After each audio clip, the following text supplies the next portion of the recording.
ராஜா,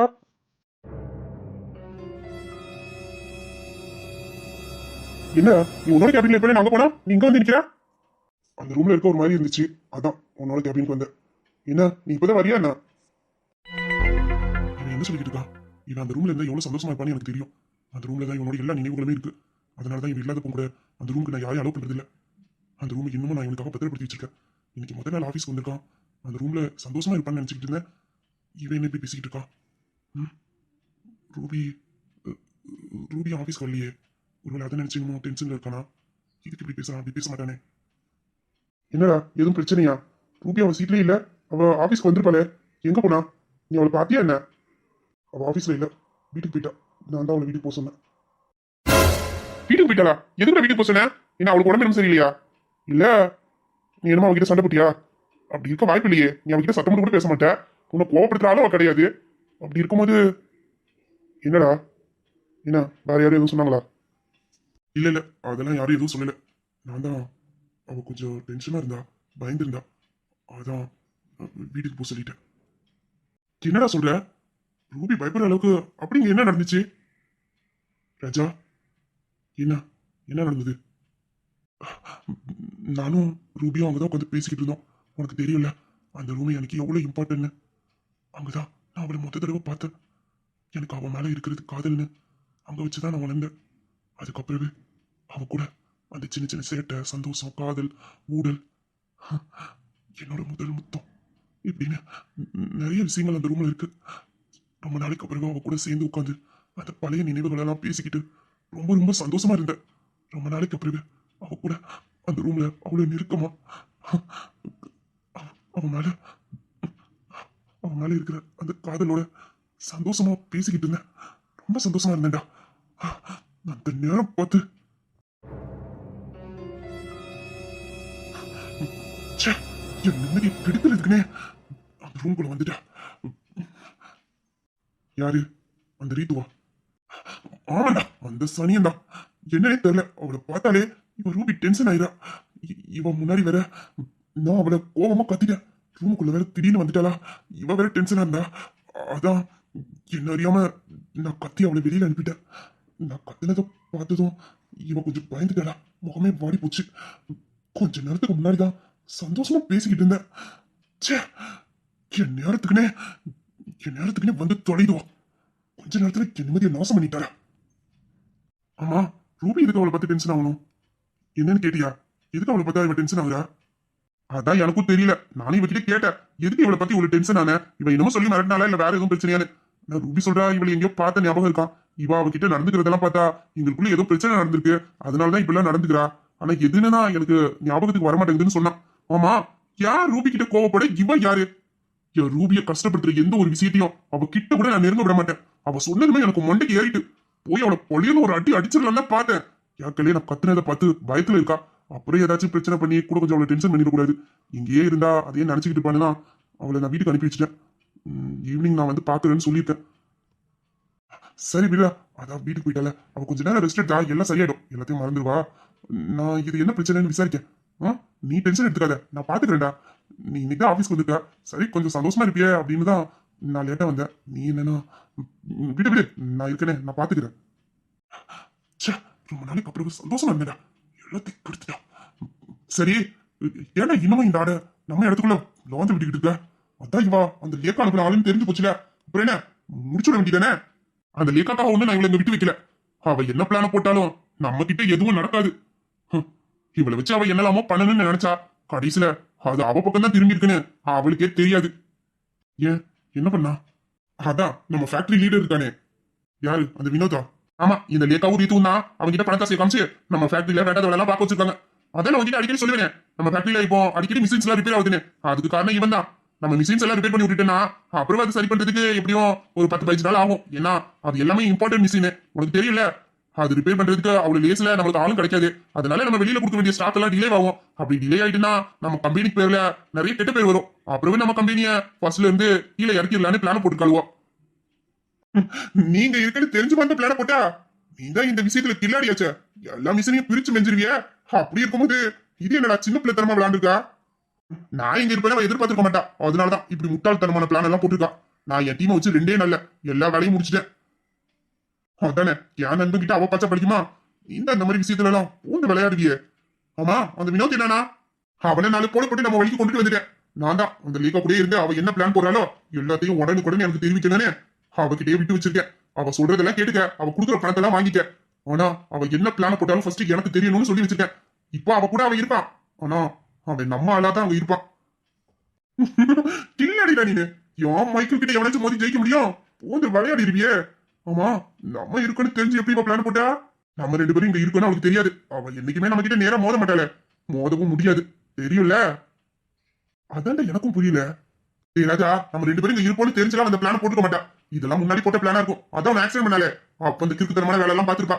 ஆனா இந்நேரத்துக்கு நம்ம 2 பேரும் ஒன்னாதான் இருப்போங்கிற நியூஸ் அவளுக்கு போயிருக்கும். நம்ம கம்மியில சுத்துதே அந்த ஆடு கண்டிப்பா கொண்டு போய் தலையை கொடுத்துருக்கும். தெரியாமலா இருக்கும். இனி நேரா நம்ம கிட்ட மோத மாட்டா. குறுக்குத்தனமா ஏதாச்சும் தான் யோசிப்பா. அவ என்ன யோசிச்சாலும் அவளோட வேலைங்க எதுவும் நடக்காது. அவ சூழ்ச்சியை எப்படி முறியடிக்கணும்னு நமக்கு தெரியும். அதை நம்ம கரெக்டா பாத்துருவோம். இருந்தாலும் ரூபியை கொஞ்சம் கவனமா பாத்துக்க. ஏன்னா இந்த லேக்கா நேரா நம்ம கிட்ட மோத மாட்டா. ஏதாச்சும் குறுக்கு புத்தியை தான் பயன்படுத்துவா. அதுல நம்ம ரூபியை இழுத்து விட்டுட்டா என்ன பண்றது? அதனால கொஞ்சம் கவனமா இரு. அதெல்லாம் அவ்வளவு லேஸ்ல ரூபி மலை விளையாட கை வைக்க முடியாது.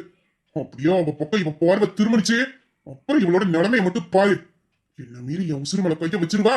வச்சு பாக்கட்டும், அப்ப தெரியும் இந்த ராஜாவை பத்தி. அதெல்லாம் நீ பார்த்து பண்ணி எனக்கு தெரியும். இருந்தாலும் நீ கொஞ்சம் கவனமா இரு ராஜா.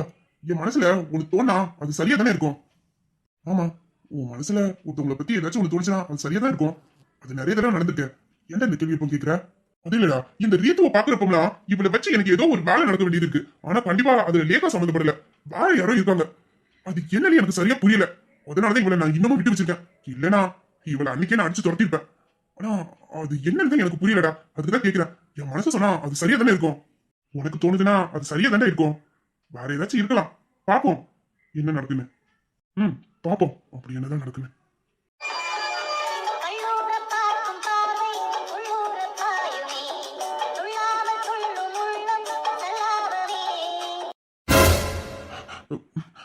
ராஜா, என்னடா? அது ஒரு முக்கியமான மீட்டிங் ஒன்று இருக்கு. நான் போய் என்னன்னு பாக்குறேன். நீ இங்க இருக்க வேலையெல்லாம் பாரு. நம்ம ஈவினிங் பார்க்கலாம். டேய் நில்லுடா. என்ன ராஜா? என்னடா எங்க போறேன்னு சொன்ன? அதான் சொன்னேடா மீட்டிங் ஒன்று இருக்கு, அட்டன் பண்ண போறேன்னு. அதான் போறேன். ஏன் எதுக்கு அப்படி கேட்குற? மீட்டிங் தானே, நானே போய் அட்டன் பண்றேன். நீ ஆபீஸ்ல இருக்க வேலையை பாரு. இல்லடா அதெல்லாம் ஒண்ணு வேண்டாம். நீனே ரொம்ப நாள் கழிச்சு இன்னைக்கு ஆபீஸ்க்கு வந்திருக்க. எதுக்கு டென்ஷன் எடுத்துக்கிற? நானே போய் அட்டன் பண்ணிக்கிறேன். நீ இங்க ரெஸ்ட் எடுத்துக்கிட்டே வேலை பாரு. அங்கெல்லாம் வேண்டாம், எதுக்கு அலையிற? ஒரு இடத்துல இருந்து வேலை பாரு. நான் பாத்துக்கிறேன்டா. நான் போய் பாத்துக்கிறேன். இதே நடிக்காதடா. இந்த நேரத்துக்கு நான் எல்லாத்தையும் கண்டுபிடிச்சுப்பேனே. உனக்கு நல்லாவே தெரியும். சொல்லு, யார பார்க்க போற? அது இல்லடா, நானே உன்கிட்ட சொல்லணும்னு தான் நினைச்சேன். ஆனா என்னன்னு தெரியல, இந்த விஷயத்த மட்டும் உன்கிட்ட என்னால பேச பேச முடியலடா. டேய் இது வந்தாலும் சொல்லிட்டு தெரியுடா, பார்க்க முடியல. எதுக்குடா இப்படி வைக்கப்படுற? அதெல்லாம் வெக்கம்லாம் ஒன்றும் படலடா. அது சொல்ல ஒரு மாதிரி இருக்கு, அவ்வளவுதான். சொல்ல முடியலையா? டேய் மைக்கிலு, நீ இப்படியெல்லாம் வெக்கப்பட்டு குலைஞ்சு பார்த்ததே இல்லையே. அம்மா, அப்படி சொல்ல முடியாத அளவுக்கு இது எந்த கிளி? நீ நினைக்கிற மாதிரி இந்த பொண்ணு நான் அப்படிலாம் நினைச்சு பார்க்கலடா. அவ எனக்கு கிடைச்ச தேவதை. ஒரே ஒரு வாட்டி தாண்டா அவ கண்ணை பார்த்தேன். என்ன நடந்துச்சுன்னு என்னையே நான் மறந்துட்டேன். என்ன என்ன மறக்கடிச்சிட்டாடா. அப்படியே ஆள் மனசுக்குள்ள வந்துட்டா. வாழ்ந்தா இவ கூட தான் வாழணும். எனக்கு வாழ்க்கைனா அது இவ கூட மட்டும்தான்டா. என் உசுரல கலந்துட்டா. இப்போ என் மனசுல எப்படி இருக்கு தெரியுமா? அப்படியே 1000 பட்டாம்பூச்சி என்னை சுத்தி சுத்தி பறந்த மாதிரியே இருக்கடா. இவளோட நினப்பு வந்தாலே நான் நானாவே இல்லை, என்னை மறந்துடுறேன். அவ கூட வாழ்ற மாதிரி கற்பனை எல்லாம் பண்ணிக்கிட்டு இருக்கேன்டா. அவ கூட நிறைய வருஷம் வாழணும்னு ஆசை வந்திருக்கு. அவ எனக்கு சொந்தமானவா, என் கூடயே வச்சுக்கணும். அவளை நல்லா பாத்துக்கணும். எனக்குன்னு ஒரு குடும்பத்தை கொடுக்க போறவா. அவளை தேவதையாட்டம் நான் நல்லா சந்தோஷமா வச்சு பாத்துக்கணும்னு அவளை பாக்குற நேரம்லாம் எனக்கு தோணிக்கிட்டே இருக்கா. ராஜா, எனக்கு இந்த ஜென்மத்துல வாழ்க்கைனா அது அவ கூட தாண்டா. அவ எனக்கு கிடப்பாளடா. நான் நினைச்ச வாழ்க்கைய அவ கூட சேர்ந்து என்னால வாழ முடியுமாடா? மைக்கிளு, நீ அவளை அவ்வளவு லவ் பண்றியா? என் உசுர கலந்துட்டாடா. இனிமேல அவளை என்கிட்ட இருந்து பிரிக்க முடியாது.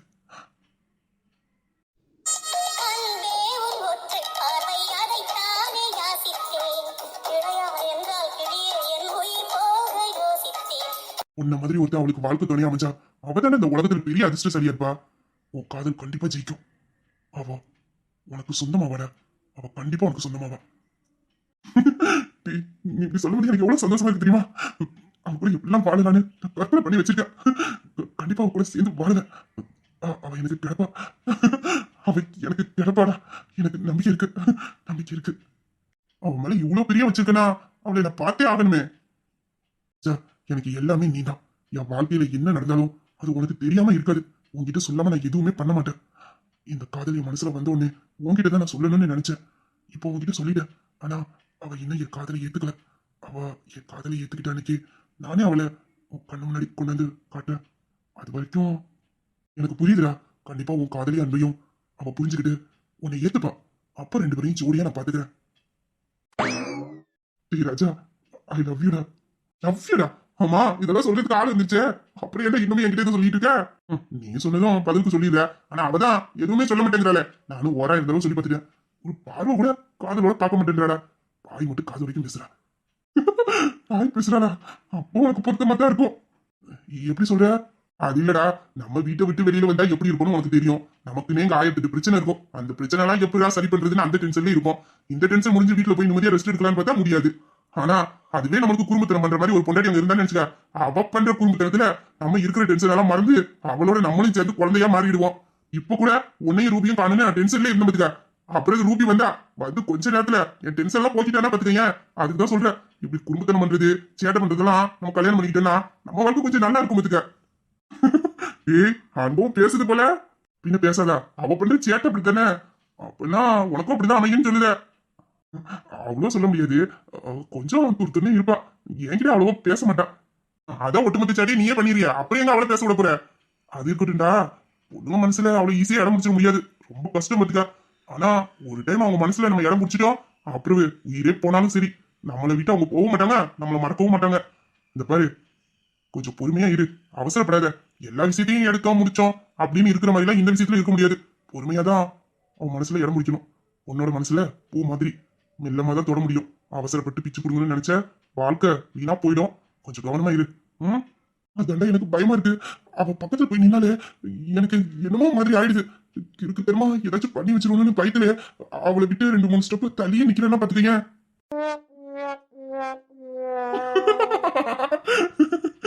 என்ன பண்ணுது? டேய், எதுவும் வேண்டாத பாத்துறாத. அவ மனசுல முதல்ல இடத்த புடி, அதுக்கப்புறம் பாத்துக்கலாம். நீ வேற, நான் அப்ப பாருங்க படி எனக்கு தானே தெரியும். அம்மாடி, முடியல. சத்தியமா சொல்றேன்டா, கண்ட்ரோல் பண்ணிக்க முடியல பாத்துக்க. இன்னைக்கு கூட ஏதோ நடத்துறோம்னு பயந்துட்டேன். நல்ல நேரம் சுதாரிச்சுக்கிட்டேன். இல்லைன்னு நினைச்சுக்க, இன்னைக்கே என் லவ்வுக்கு நானே பாலை ஊத்திருப்பேன். கண்ட்ரோல் பண்ணிக்க முடியலையா? டேய், நீ லவ் சொல்றதுக்கு முன்னாடி பாத்துக்க, நீ பண்ண மாதிரியே நான் எதுவும் பண்ணிருவேனா?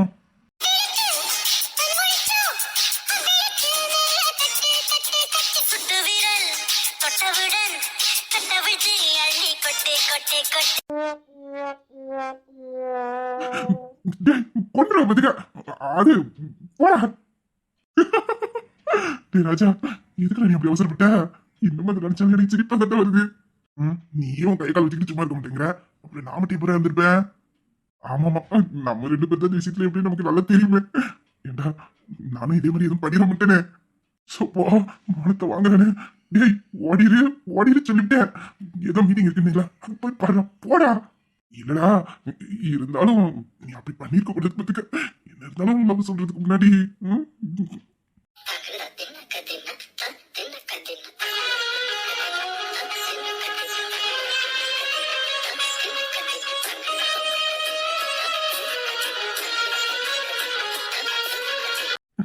ஐயோ, ஏத்தி விட்டுக்கிட்டு நிக்கானே. ஏண்டா, அவ்வளவு பட்டுமாட தெரிஞ்சல, மறுபடியும் அதையே பத்தி யோசிச்சுக்கிட்டு இருக்க? ஏய், சும்மா இருக்க, உன்னை ஏத்தி விட்டுவிட்டு உன்ன. சோப்பா, சும்மா தாண்டா இருந்தேன். ஏன்டா இந்த வேலை பார்த்து விட்டு போற? இப்ப அவளை பார்க்கணுமே, வீட்டுக்கு வேற அனுப்பி வச்சுட்டேன். என்ன பண்ண?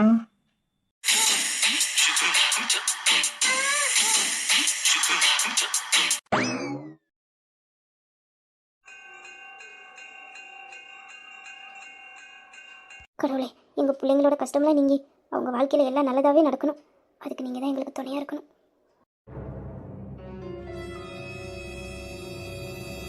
அக்கா, கோயிலுக்கு வந்தாலே மனசு கொஞ்சம் நிம்மதியாகிடுது பார்த்தீங்களா? ஆமாம் முத்தாயி, அதனால தான் நான் அடிக்கடி இங்கே வந்துடுறேன். வீட்டிலே இருந்தால் அந்த பிள்ளைகளை பற்றி நினச்சே மனசு வேதனையாக இருக்குது. இங்கே இருந்தால் கொஞ்சம் நிம்மதியாக இருக்குன்னு தான் அடிக்கடி இப்படி வந்துடுறேன்.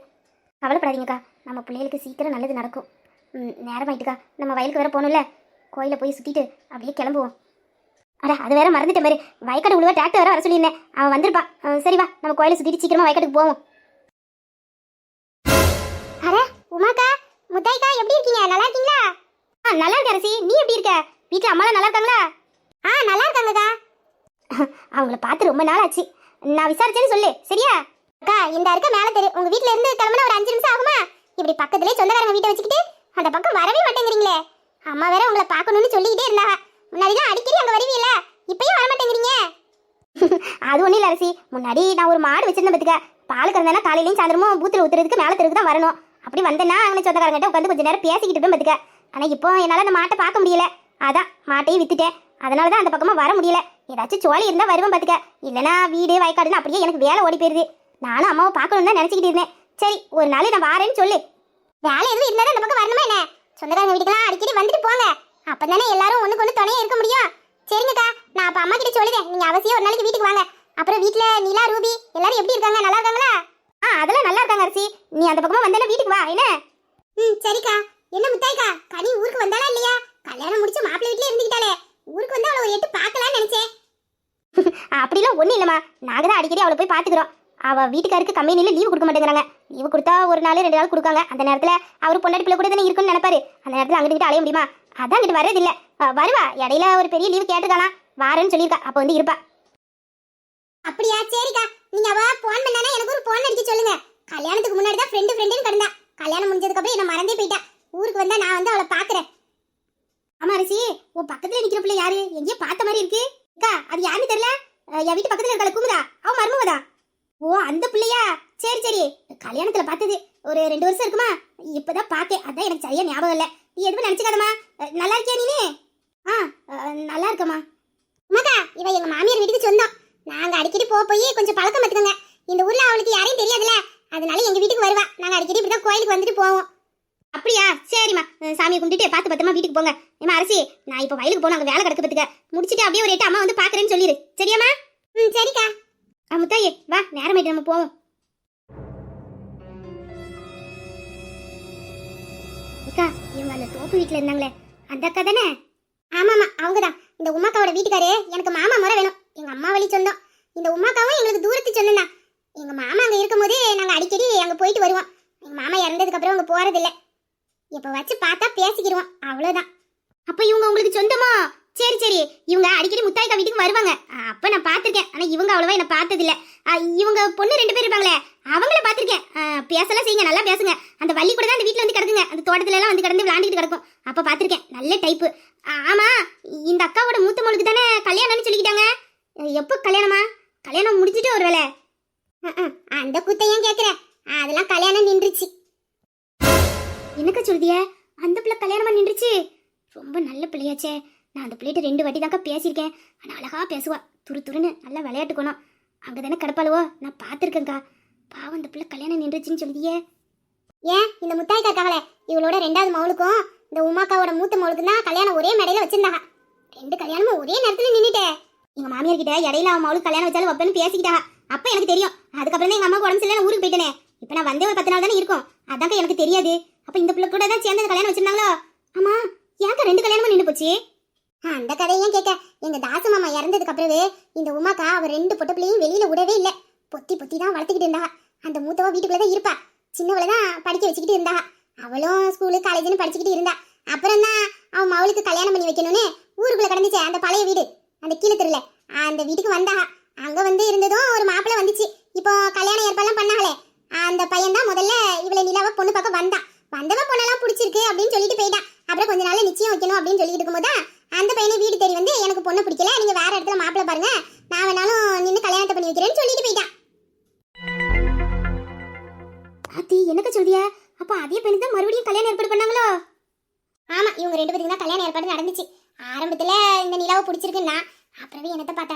தெரியல, கல்யாணம் எனக்கு வேண்டாம், அந்த பிள்ளைய பிடிக்கலன்ட்டு போயிட்டான். மறுபடியும் கொஞ்ச நாள் அவள 2 பேத்துக்கும் கல்யாணம் ஏற்பாடு நடக்கணும் ஊருக்குள்ள பேசிக்கிட்டாங்க. அப்பதான் என்னன்னு கேள்விப்படும் போது அந்த நிலா இருக்குல்ல, அந்த பிள்ளைக்கு அவனை தான் பிடிச்சிருந்துச்சான். கல்யாணம் பண்ணேன்னா அவனை தான் கல்யாணம் பண்ணுவேன், இல்லைன்னா நீ யாரையும் பண்ண மாட்டேன்னு வீட்டிலே பிடிவாதமா இருந்திருக்கா. நிறைய இடத்துல மாப்பிள்ளை எல்லாம் வந்திருக்கு. ஆனா இவ தான் வந்து யாரையும் கட்ட மாட்டேன்னு பிடிவாதமா இருந்திருக்கா. அப்புறம் தான் ஏற்பாடுலாம் பண்ணியிருக்காங்க. கடைசியில் என்னாச்சு, அவன் கல்யாணத்துக்கு 2 நாளைக்கு முன்னாடி மறுபடியும் எதையும் கேள்விப்பட்டு போகும்போது கல்யாணத்தை நிப்பாட்டிட்டான். அக்கா அந்த பிள்ளை தான் ரொம்ப நல்ல பிள்ளைலக்கா, நான் தான் பார்த்துருக்கேனே. அந்த பிள்ளை அனாவசியமா ரோட்ல இன்னைக்கு யாருக்கிட்டையும் கூட பேசாதுக்கா, ரொம்ப தங்கமான பிள்ளை. இப்படியாப்பட்ட பிள்ளைய வேண்டான்னு சொல்லியிருக்கான்னா அப்ப அந்த பிள்ளை மேல தப்பு இருந்திருக்காதுக்கா. அவன் தான் ஏதோ நினைச்சுக்கிட்டு வேண்டான்னு நிப்பாட்டி இருப்பான். ஆமா, நம்ம வெளியில இவங்க நடந்துக்கிறத பார்த்து வெள்ளந்தியா நல்லவங்க முடிவு பண்ணிடுதோம். ஆனா வீட்டுக்குள்ள என்ன நடக்குன்னு யாருக்கு தெரியும்? நம்ம என்ன அவங்க வீட்டுக்குள்ளே தலையை விட்டு பார்க்க முடியும்? நான் சொந்தக்காரங்க அடுத்தவங்கள பேச மாட்டேன். என் மனசுல என்ன இருக்கோ அதை தப்புன்னு சொல்லிடுவேன். தப்பு யாரு செஞ்சாலும் சரி, அது தப்பு தானே. அது சொந்தக்காரங்க இருந்தா மறைக்க முடியுமா? எங்க தாசு மாமா இறந்ததுக்கு அப்புறவே இந்த பொம்பளை பிள்ளைல ஊருக்குள்ளேயே வரவிடாதீங்க உமாக்கா. ஏன்னா தப்பு இல்லாத வளர்ற பிள்ளைய 4 பேர் எதுவும் பார்த்துட்டு தப்பா பேசிடக்கூடாது அப்படின்னு மான மரியாதையா பயந்துட்டு தோப்பிட்டுக்குள்ள வச்சு வளர்த்தாங்க. அப்புறம் ஊருக்குள்ள வந்ததுக்கு அப்புறம் தான் தெரியுது இதோட லட்சணம். அவன் பார்த்துட்டு பிடிக்கலன்னு சொல்லிட்டு போயிருக்கான். அதுக்கப்புறம் இவ தான் அந்த பையன் பின்னாடியே சுத்திக்கிட்டு இருந்திருக்கா. இது பையன் யார் தெரியுமா? நம்ம பஸ் ஸ்டாப் பக்கத்துல ஃபைனான்ஸ் கம்பெனி வச்சிருக்காரு. ஆமா, அந்த லட்சுமி ஃபைனான்ஸ். ஆமா, அந்த லட்சுமி ஃபைனான்ஸ் கம்பெனியோட ஒரே பையன் தான். நிறைய சொத்து பத்து உள்ளவன். மூத்தவா ஏதோ போலீஸா இருக்கலாம். ஆனா இவன் தான் வீட்டுக்கு செல்ல பிள்ளையா. எல்லா சொத்தையும் இவன் பேர்ல இருக்கும் போல. இதெல்லாம் தெரிஞ்சுக்கிட்டு தான் அவன் வேண்டான்னு சொன்னதுக்கு அப்புறமும் மறுபடியும் அவன் பின்னாடியே சுத்திக்கிட்டு இருந்திருக்கான். ஏன் ஆரம்பத்துல பிடிச்சிருக்குன்னு சொன்ன உடனே நம்ம வயக்காடு இருக்காது பக்கத்துல ஒரு ஆலமரம் இல்ல, அந்த மரத்துக்கிட்ட இருந்து தான் 2 பேரும் பேசிக்கிட்டு இருப்பாங்க. தோப்புக்கு போறவங்கலாம் வந்து சொல்லுவாங்க, அந்த வயல்ல நிக்காக 2 பேரும் நின்று பேசிக்கிட்டு நிக்காங்கன்னு. அப்பெல்லாம் எனக்கு தெரியாது பத்துக்க. அப்புறம் இவன் கல்யாணத்துக்கு முன்னாடியே நம்ம கூட இந்த பிள்ளை வந்து பழகுதே, அப்புறம் கல்யாணத்துக்கு அப்புறம் எப்படி இருக்குமோ தெரியாதுன்னு வேண்டான்னு சொல்லிட்டான். ஆனா மறுபடியும் இவன் விடாம அவன் பின்னாடியே சுத்திருக்கான். ஏன் அந்த ஃபைனான்ஸ் கம்பெனி இருக்கே, அங்கதான் முக்காசி நேரமும் கிடப்பாளாம். ஃபைனான்ஸ் கிட்ட போறவங்க வந்து சொல்லுவாங்களே, என்னக்கா இப்படி சொல்லுதியே, அந்த பிள்ளையா இப்படி எல்லாம் நடந்துக்குச்சு? பின்ன நான் என்ன இல்லாத பிள்ளை தான் சொல்லிட்டு இருக்கேன்.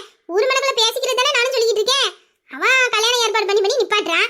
ஆனா இவங்க அவனை தான் கல்யாணம் பண்ணி வைக்கணும்னு பிடிவாதமா இருக்காங்க. ஏன்னா அவன் கோடீஸ்வரர் வீட்டு பையன்ல, நல்லா வளைச்சு போட்டா சுபமா குடும்பத்தோட சேர்ந்து வாழலாம். ஏன்னா இன்னொருத்தி வேற இருக்கா, நாளைக்கு அவனுக்கு நான் நெட்டெல்லாம் போடணுமே, எப்படி கல்யாணம் பண்ணி கொடுப்பாங்க? இவனை வளைச்சு போட்டா இவன் என்னத்தையும் கொடுப்பான். அதை வச்சு அந்த பிள்ளைய கரைச்சி தரலான்னு பார்க்காங்க. அவன் என்னமோ படிச்சுக்கிட்டு எங்கேயும் வேலை பார்த்துக்கிட்டு இருக்கான். அங்கே என்ன கூத்தடிக்கிறான்னு யாருக்கு தெரியும்? அக்கா கறி அடிக்கிற கூத்தையே ஊரே நாரி போய் கிடக்கு. கல்யாணம் நின்னதுக்கு அப்புறம் கூட மானங்கிட்டு போய் அவங்க வீட்டுல போய் 2 நாள் தீபாவளி கொண்டாடிட்டு வந்திருக்காளுல, வெக்கமே இல்லாம. இது அசிங்கமா இல்ல? ஆம்பளை அவனே வேண்டாம்னு ஒதுங்கி போறான். ஆனா இவ்வளவுதான் தேடி தேடி அந்த வீட்டுல போய் கிடக்காளுவோ. அப்ப இதுல இருந்தே தெரியலையா அவ்வளவு அந்த சொத்துக்காக தான் அங்க போய் கிடக்காளுவனு? அவனும் என்னெல்லாமோ வாங்கியாந்து கொடுக்கான். அந்த நேரத்துக்கு வந்துட்டு போறான். ஊர் மனக்குள்ள ஒரே பேச்சாதான் கிடக்கு. அக்கம் பக்கத்துல நாங்களும் வயசு பிள்ளைய வச்சுக்கிட்டு இருக்கோம். இந்த கேவலத்தெல்லாம் பார்த்துக்கிட்டு எங்க பிள்ளையே நாளைக்கு கெட்டு பேசினா என்ன பண்ண? எங்க பிள்ளையும் இதே மாதிரி தரத்துல மாதிரி சுத்தலை செய்யும் அப்படின்னு ஊர் மனக்குள்ள ஒரே பேச்சா இருக்கு. இவ்வளவு காதுல உலாமலா இருக்கு. ஆனா இவ்வளவு பாரு கல்லற மாதிரி சுத்திக்கிட்டு இருக்காளுவோ. இவளோட சேர்ந்து அவ முத்தாய் மவளும் அப்படித்தான் இருக்கா. அவ கல்யாணமும் நின்றுச்சு பாரு. ஆனா இவ்வளவோ கோயில் குளம்னு ஜாலியா சுத்திக்கிட்டு இருக்காளுவோ. வேற ஒருத்தியா இருந்தா மானத்துக்கு பயந்துக்கிட்டு வீட்டுக்குள்ளே இருந்திருப்பா. இந்த லட்சணத்துலதான் அந்த தோப்பீட்டுக்குள்ள மானத்தோடையும் மரியாதையோடையும் இந்த பிள்ளையில வளர்த்தாளக்கும். ஊர் மனக்குள்ள வந்ததுக்கு அப்புறம் தான் தெரியுது அவன் இன்னமும் அவளை கூட்டிட்டு ஊர் சுத்திக்கிட்டு தான் இருக்கான். எனக்கு என்ன, என்னைக்காச்சும் ஒரு நாள் வயிற்றுல கொடுத்துட்டு அல்லான்னு அவன் பக்கத்துல போறான். கோடீஸ்வரன் பணத்தை வச்சு எந்த வேணாலும் சம்பாதிச்சுட்டு போயிடுவான். ஆனா இவ்வளவுதான் நாளைக்கு வாயிலையும் வயிற்றுலையும் அடிச்சுக்கிட்டு கிடக்கணும். இதெல்லாம் நம்ம சொல்ல போனா நம்மளை கெட்டவளுவோன்னு சொல்லுவாளுவோ. நமக்கு எதுக்கு அடுத்தவங்க குடும்பம்? நம்ம வீட்டு பிள்ளைய நம்ம தான் பாத்துக்கணும். இப்படியாப்பட்டவோ ஒருத்தி கூட எல்லாம் நம்ம பிள்ளைய இன்னும் வளர்ந்துச்சு. அப்புறம் நமக்கும் இதே அசிங்க கெடுதான். இவ்வளவுதான் மானகட்டி சுத்துவாளுவா, நம்ம சுத்த முடியுமா? நம்ம மான மரியாதையோட வாழ்றோம். அதான் நான் அந்த பக்கம் போறதே இல்லை.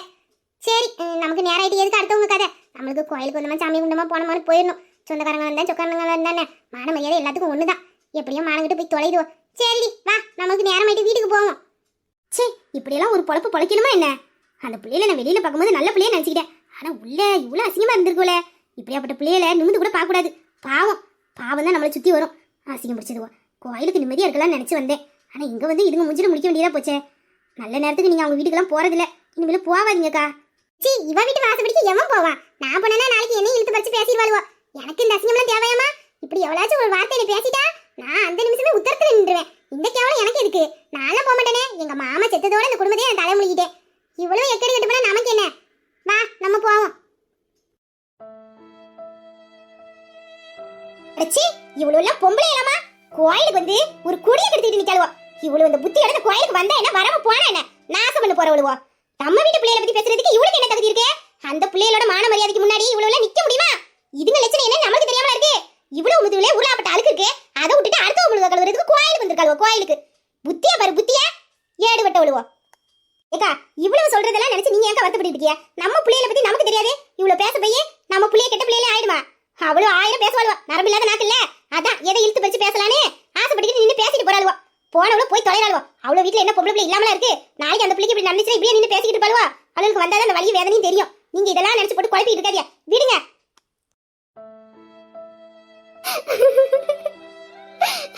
இப்படி யாரும் பேசிடக்கூடாதுன்னு தானே இத்தனை வருஷமா என் பிள்ளைல அந்த தோப்பிட்டுக்குள்ள போட்டு பொத்தி பொத்தி வளர்த்துக்கிட்டு இருந்தேன். அதுங்களுக்கு ஒரு கல்யாணத்தை பண்ணி வச்சு அதுங்க புருஷன் பிள்ளைங்கன்னு சந்தோஷமா வாழ்றதை நான் பார்க்கணுங்கிறதுக்காக தானே முத்தாயி நான் ஊர் மனுக்குள்ளே வந்தேன். நான் என்ன நடக்கக்கூடாதுன்னு இத்தனை வருஷம் பயந்துக்கிட்டு இருந்தேனோ அது அப்படியே நடந்துட்டேன் முத்தாயி. என் பிள்ளைகளை எப்படி ஊருக்குள்ள பேசுறாங்கன்னு பாரு. நான் அப்படியாப்பட்ட பிள்ளைகளையா பெத்து வளர்த்திருக்கேன். என் வளர்ப்பு என் புருஷ வளர்ப்பு என்னைக்குமே தப்பு பண்ணாதுவோ. என் பிள்ளைய மனசார கூட யாருக்கும் பழிப்பாவ நினைச்சது இல்லையே. அப்படியாப்பட்ட பிள்ளைகளை இப்படி நாக்குல நரம்பு இல்லாம பேசிட்டு போறாளுவல. நான் இதெல்லாம் கேட்கறதுக்கா என்ன உயிரோட இருக்கேன். கோயிலுக்கு வந்தா நிம்மதி கிடைக்கணும் வந்தேனே. இங்க வந்து எனக்கு நிம்மதி இல்லாம போச்சே முத்தாயி. மாப்பிள்ளை யாரு? அவரு என் வீட்டு பிள்ளைதான். அவருக்கு அங்க உரிமை இருக்கு. அந்த உரிமையில தானே முத்தாயி வந்துட்டு போறாரு. ஆனா அந்த ஊருக்குள்ள எப்படி பேசுறாங்கன்னு பாத்தியா? இதுக்காக தான் நான் அன்னைக்கு எங்க மைனி வீட்டுல இருக்க மாட்டேன் என் பிள்ளைல கூட்டிட்டு வந்தேன். நான் எதெல்லாம் நடக்கக்கூடாதுன்னு நினைக்கிறேன் அதெல்லாம் நடக்குது. நான் ஆரம்பத்திலே எல்லாத்தையும் பேசியிருக்கணும். நான் தப்பு பண்ணிட்டேன் முத்தாயி. இப்ப என் பிள்ளைங்க மேல ஒரு சொல்லுன்னு இருந்துருச்சு. இதை நான் எப்படி மாத்த போறேன்? இல்ல மாத்ததான் முடியுமா? இவ்வளவு வருஷம் நான் பட்ட கஷ்டம்லாம் வீணா போச்சே முத்தாயி. வீணா போச்சே கடவுளே. இதெல்லாம் கேட்கறதுக்கா இன்னும் இந்த உடம்புல உயிரை வச்சிருக்கேன்.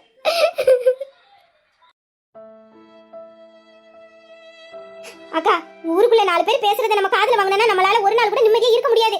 வீரா யாரு? அவன் உங்க வீட்டு பிள்ளை. உங்க வீட்டுக்காரோட கூட பிறந்த தங்கச்சி மவன். சின்ன வயசுல வீராவுக்கு நிலாதானே பேசி போட்டது. இடையில கொஞ்ச நாள் உங்க குடும்பத்தை காணும். எங்க போனாங்க என்ன பண்ணாங்கன்னு எதுவும் தெரியல. நிலாவுக்கு வயசாகிட்டு இருக்கு. அவளுக்கு ஒரு கல்யாணத்தை பண்ணி வைக்கணும் தானே நீங்க வெளியில மாப்பிள்ள பாத்தீங்க. ஆனா கடவுள் சித்தத்தை பாத்தீங்களா? சின்ன வயசுல யாருக்கு யாருன்னு முடிவு பண்ணமோ அவனே அவளை தேடி வந்துட்டான். இப்பவும் அந்த கல்யாணம் நின்றுட்டு தான் செய்தே தவிர வீரா ஒண்ணு நிலாவை கல்யாணம் பண்ணிக்க மாட்டேன்னு ஒண்ணு சொல்லலையே. அவ மேல உசுரா தானே இருக்கான். இந்த ஜென்மத்துல அவ கூட தான் அவனோட வாழ்க்கைன்னு முடிவா இருக்கான். ஆனா இது இந்த ஊர்ல உள்ளவங்களுக்கு யாருக்கு தெரியும்? அவங்க இஷ்டத்துக்கு வாயில வந்து பேசிக்கிட்டு தான் இருப்பாங்க. அவங்களுக்குலாம் நம்ம போய் விளக்கம் கொடுக்கணும்னு எந்த அவசியமும் இல்ல. நம்ம பிள்ளைகளை பத்தி நமக்கு தெரியும், அது போதும். இவங்களுக்காகலாம் நம்ம வாழ முடியாது. அக்கா, இப்ப நம்மள பாத்துட்டு அங்க போய் நம்ம பிள்ளைகளை பத்தி தப்பா பேசிட்டு போறாளுவோ. இதுவே பக்கத்து தெருவுக்கு போனதுக்கு அப்புறமே அங்க ஏதாச்சும் ஒரு பிள்ளைகளை பத்தி தப்பா பேசுவாளுவோ. இவளுக்கு நாள் முழுக்க இதான் பொழப்பு. இவளுவல நம்ம திருத்துறதுக்கோ இல்ல நம்ம வீட்டுல இப்படிதான் நடக்குது அப்படிங்கிறதுக்கு இவளுக்கு விளக்கம் கொடுக்கறதுக்கு நமக்கு அவசியம் கிடையாது. நம்ம பாட்டு நம்ம பார்ப்போம். நம்ம பஸ்ட் நம்ம தான் சாப்பிட முடியும். இவ்வளவு சொல்றாங்கிறதுக்காக நம்ம பட்டினியா கிடக்க முடியாது. அவ்வளவு 1000 பல்ல போட்டு பேசுவாளுவோ. அவ்வளவு பேசுறதுக்கெல்லாம் நம்ம அணை கொடுத்துக்கிட்டே இருக்க முடியாது. எனக்கு நீங்க புத்திமதி சொல்லுவீங்க, எனக்கு நீங்க ஆறுதல் சொல்லுவீங்க. நீங்களே இப்படி உடஞ்சு போனா எப்படிக்கா? இந்த பாருங்கக்கா, நம்ம பிள்ளை எப்படின்னு நமக்கு தெரியும், அது போதும். இவளுக்கு விளக்கம் கொடுக்க வேண்டாம். நீங்க பேசாம வீட்டுக்கு போங்க. வீட்டுல போய் ரெஸ்ட் எடுங்க. வயக்காடு தானே, நான் அந்த வேலையை போய் நான் பாத்துக்கிறேன். நீங்க ஒன்னும் வயலுக்கு வர வேண்டாம். நீங்க வீட்டுக்கு போங்க. போய் பிள்ளைங்க கூட போய் இருங்க போங்க. இப்ப மட்டும் என் வீட்டுக்காரர் என் கூட இருந்திருந்தா என் குடும்பத்துக்கு இப்படி ஒரு கெட்ட பேர் வந்திருக்காது. என் பிள்ளைகளுக்கு இப்படி ஒரு நிலைமை வந்திருக்காது. இனி இந்த ஊருக்குள்ள என் பிள்ளைகளை வச்சுக்கிட்டு நான் எப்படி வாழ போறேன்?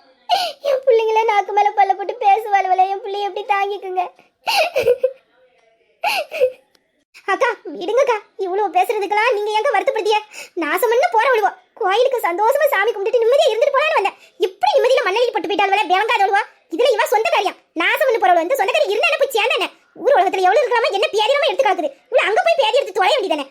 சரி அக்கா, நீங்க அவ்வளவு பேசுறத நினைச்சிட்டு இருக்காதீங்க. நீங்க என் கூட வாங்க. நானே உங்களை வீட்டுக்கு கொண்டு போய் விடுறேன். உங்களை தனியா போச்சுன்னா எனக்கு மனசு கேட்காது. அங்க போய் நின்னுட்டு உங்க ஞாபகமா வரும். வாங்கக்கா, நம்ம வீட்டுல போய் நம்ம பிள்ளைகளை பார்ப்போம். அப்பதான் நமக்கு நிம்மதி. நான் உங்களை வீட்டுல விட்டுட்டே வயக்காட்டுக்கு போறேன். நீங்க வாங்க என் கூட.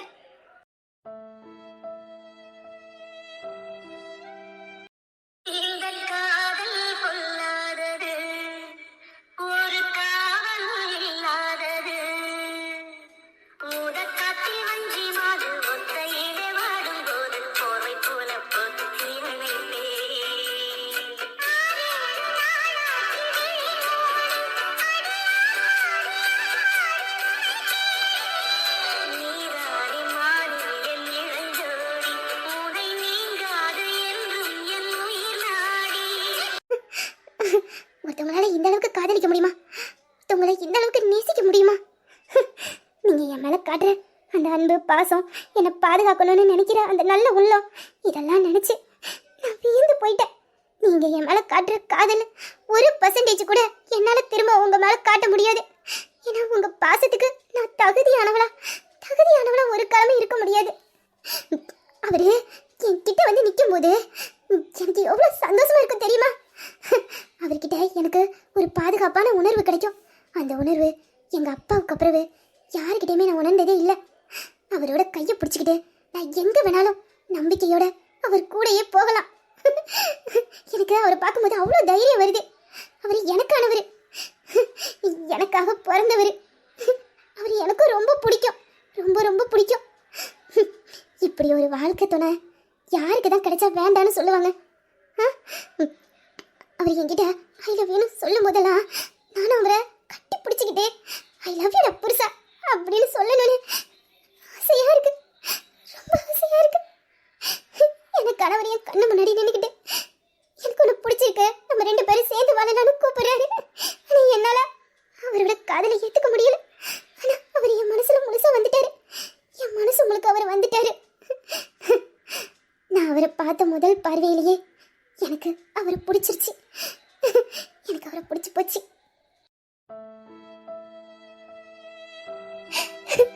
ஆனா என்னால அவர் கூட சேர்ந்து வாழ முடியாது.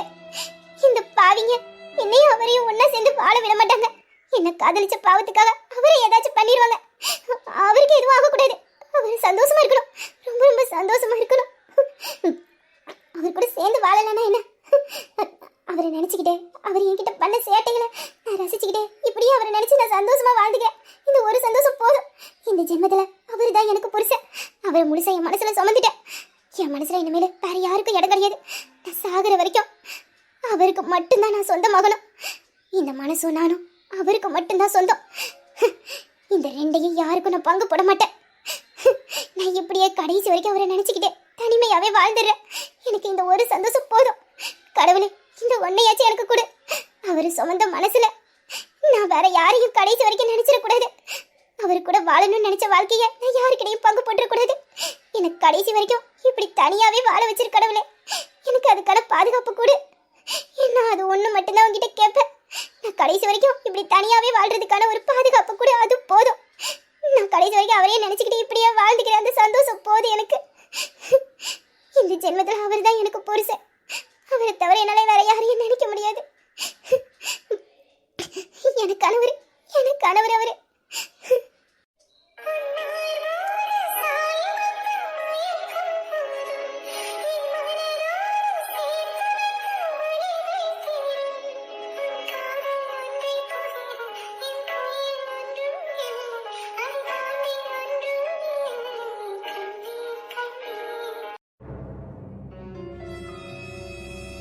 என்னல இன்னைக்கு சீக்கிரமா வீட்டுக்கு வந்துட்டேன்?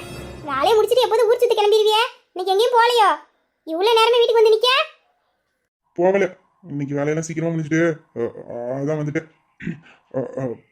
ஆமா, அவளிங்க யாரில கேட்க? அதான் வந்துட்டாவா வேலைக்கு போயிட்டு. என்னல குடிச்சிருக்கோ செய்த? அதெல்லாம் உங்களுக்கு எதுக்கு? அதெல்லாம் எதுக்கு நீங்க கேக்குறீங்க? நான் குடிப்பேன், என்ன வேணாலும் பண்ணுவேன். உங்களுக்கு என்ன? இப்ப அவ எங்க, அதை சொல்லுங்க.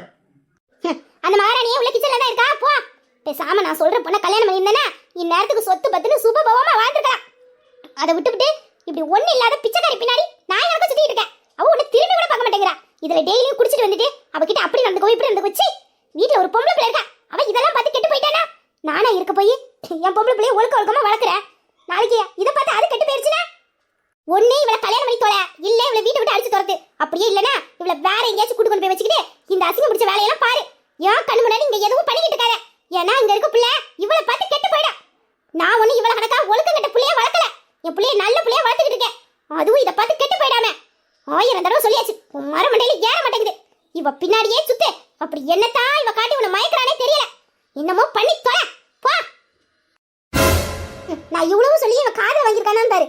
நான் பேசுறதெல்லாம் கேட்டுட்டு மறுபடியும் அவ பின்னாடியே போறான்.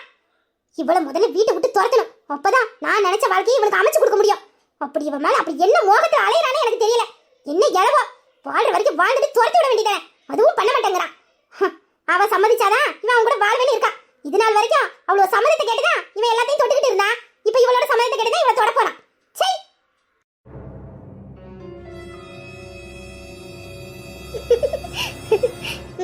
என்ன சொன்னீங்க? ஐ லவ் யூ பொண்டாட்டியா? நானும் திரும்ப சொல்லுவேன். ஆனா என் மனசுக்குள்ளதான் உங்களை ஐ லவ் யூ புருஷன்னு சொல்லுவேன். சோ வெக்கமா இருக்கு. இவ என்ன நினைச்சு சிரிச்சுக்கிட்டு இருக்கா? ஒருவேளை என்னதான் மனசுல நினைச்சுக்கிட்டு இருக்காளோ? கண்டிப்பா இவ எவனையும் பார்க்க மாட்டா. அப்படி பார்த்தா நான் என்ன பண்ணுவேன்னு அவளுக்கு தெரியும். அதனால எவனையும் நிமிந்து பார்க்க மாட்டா. இந்த ஊர்லயும் எவனும் இவளையும் பார்க்க மாட்டான். இவ என்னைக்கு என் வீட்டுக்குள்ள வந்தாலோ அன்னைக்கே அவனை முடிவு பண்ணிருப்பானோ. இந்த ஆதி கண்ணில் ஒருத்தி பட்டா அவளை கண்டிப்பா அவன் முடிச்சிருப்பானு. அப்படி இருக்கும்போது எவன் இவளை பாப்பான்? ஹ, இந்த ஆதி தொட்டவளை எவனுமே இந்த ஊர்ல தொட மாட்டான். அப்படின்னா இவ என்னதான் நினைச்சுக்கிட்டு இருக்காளா? நினைக்கணும்ல, எத்தனை நாளைக்கு தனியா இருக்க முடியும்? பருவ பொண்ணு, மனசுல ஆசை, காதல், இன்பம், சுகம் எல்லாம் தோணும்ல. அதெல்லாம் கிடைக்கிறதுக்கு கூட ஒரு ஆண்மகன் இருக்கணுமே. அதுவும் என்ன பார்த்து ஆசைப்படாத எந்த பொண்ணு தான் இருக்காளுவோ? உன்னையும் பணத்துக்கு மயங்குவோ இல்லைன்னா என் அழகுக்கு மயங்குவோ? இவ கண்டிப்பா தனிமையை நினைச்சுதான் என்ன நினைச்சிருப்பா. ஹ, என்னை விட ஒரு ஆம்பளை இவளுக்கு எப்படி கிடப்பான்? எல்லாத்துலயும் என்ன மாதிரி சந்தோஷப்படுத்தவும் திருப்திப்படுத்தவும் இவளுக்கு எவனும் அமைய மாட்டான் என்ன தவிர. ஹ, நானும் இவன் மேல ஒரு ஆசையோட தான் வந்தேன். இன்னைக்கு கண்டிப்பா எல்லாத்தையும் நடத்திடலான்னு பார்த்தேன். இவங்களை கட்டாயப்படுத்தியாச்சு இன்னைக்கு அடைஞ்சிடலான்னு பார்த்தேன். ஆனா இவளே என் கூட சேர்ற ஆசையில தான் நிக்கிறா போல. ஹ, இன்னைக்கு எனக்கானது எனக்கு கிடைச்சே தீரும். இன்னைக்கு இவளை அடைஞ்சே தீருவேன் நானு.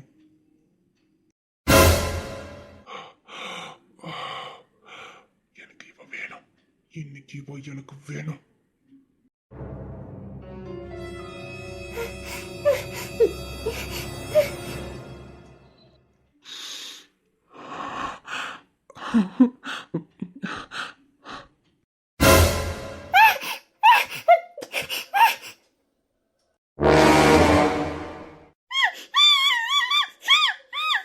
இன்னைக்கு இந்த ஆதி உன்னை உடஞ்சே தீருவாண்டி.